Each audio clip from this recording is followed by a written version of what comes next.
વધુ એક સમાચાર વડોદરાથી, જ્યાં મંતવ્ય ન્યૂઝના અહેવાલની ધારદાર અસર જોવા મળી। સમાચાર વડોદરાથી સામે આવી રહ્યા છે, જ્યાં મંતવ્ય ન્યૂઝના અહેવાલની ધારદાર અસર જોવા મળી। અહેવાલ બાદ ફૂડ શાખા સફાળી જાગી અને કાર્યવાહી કરી। મંતવ્ય ન્યૂઝે નિષ્ફળ કામગીરીનો અહેવાલ દર્શાવ્યો હતો।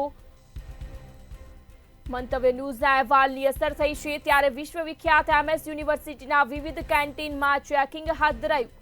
આરોગ્ય વિભાગ સાથે પોલીસ વિભાગે પણ ચેકિંગ હાથ ધર્યું। સમાચાર સામે આવી રહ્યા છે, જ્યાં મંતવ્ય ન્યૂઝના અહેવાલની ધારદાર અસર જોવા મળી।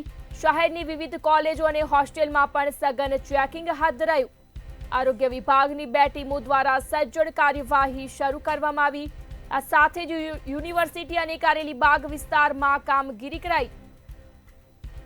સમરસ ગર્લ્સ હોસ્ટેલના કેન્ટીનમાં પણ ચેકિંગ હાથ ધરવામાં આવ્યું। સમાચાર વડોદરાથી, જ્યાં મંતવ્ય ન્યૂઝના અહેવાલની ધારદાર અસર જોવા મળી। આરોગ્ય વિભાગ સાથે પોલીસે પણ સઘન ચેકિંગ હાથ ધર્યું। સમાચાર વડોદરાથી, જ્યાં મંતવ્ય ન્યૂઝના અહેવાલની ધારદાર અસર જોવા મળી છે।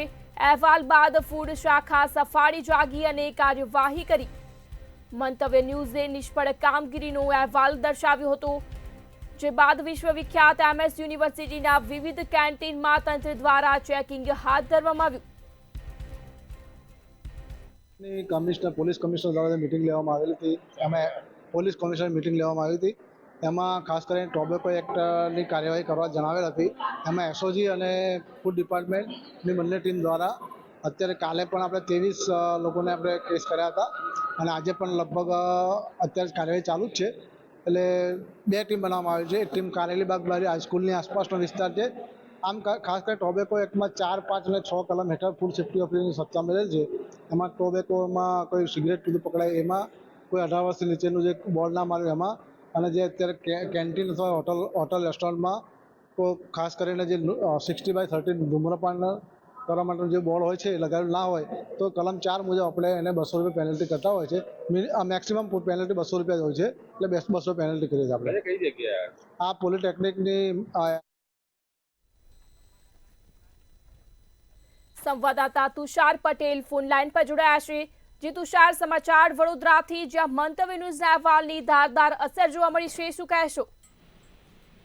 ચોક્કસથી ક્રીના, જે રીતે મંતવ્ય ન્યૂઝે અહેવાલ બતાવ્યા હતા કે શહેરમાં અનેક ખાદ્ય એકમો દ્વારા જે ખાદ્ય પદાર્થો બનાવવામાં આવે છે અને તેનું વેચાણ કરવામાં આવે છે, બિન આરોગ્યપ્રદ અને શહેરના લાખો નાગરિકોના સ્વાસ્થ્યને ચેડા કરતા પદાર્થો બનાવવામાં આવે છે। હાલાકી રાજ્ય સરકારનું જે પરિપત્ર છે, પરિપત્ર મુજબ તમે જે પદાર્થો વાપરો છો એ પદાર્થો કયા છે એનું મેન્શન કરતું એક લિસ્ટ દરેક રેસ્ટોરન્ટ અને હોટલના સંચાલકોએ જાહેરમાં ગ્રાહક વાંચી શકે એ પ્રમાણે મૂકવાનું હોય, તે પણ વડોદરાની ઘણી હોટલોમાં જોવા નથી મળ્યું। ત્યારે એ અંગેનો સમગ્ર અહેવાલ વિસ્તારથી મંતવ્ય ન્યૂઝે પ્રસારિત કર્યો હતો। તેની સીધી અસર આજે વડોદરા શહેરમાં જોવા મળી હતી।